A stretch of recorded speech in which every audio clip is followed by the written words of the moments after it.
Patuloy na dumarami ang bilang ng mga Pilipinong nagtatrabaho bilang freelance workers.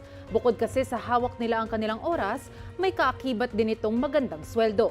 Pero sa harap ng pangamba at pang-aabuso ng ilang employer, ano nga ba ang proteksyon at seguridad na mayroon sila?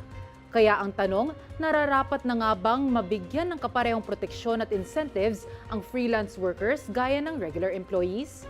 Panoorin natin ito. Abangan sa balitaktakan, tinig ng kinabukasan mula virtual assistants hanggang creatives, IT at iba pa. Ang Pilipinas ang ika-6 sa may pinakamaraming freelancers sa mundo.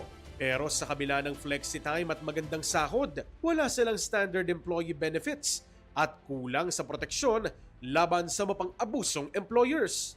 Dahil dito, inihain ang House Bill 17 o Freelance Workers Protection and Incentives Act. By creating a safety net and promoting accountability, the bill fosters a safer and more sustainable working environment, ultimately strengthening the conscious digital workforce and protecting freelance from exploitation. Paano nga ba natin masasabi na ang bill na ito ay makakatulong sa lahat ng mga freelance workers kung ang mga kliyente ng ating mga freelance workers sa ibang bansa ay hindi nahawakan ng dole?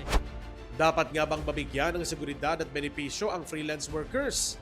Ikaw, pabor ka ba o hindi pabor? Ang dinig ng kabataan, ating pakinggan. Dahil ang bawat argumento may punto. Panoorin ngayong Sabado, alas 6 hanggang alas 7 ng gabi. Dito lang sa Congress TV, IBC at sa aming digital platforms.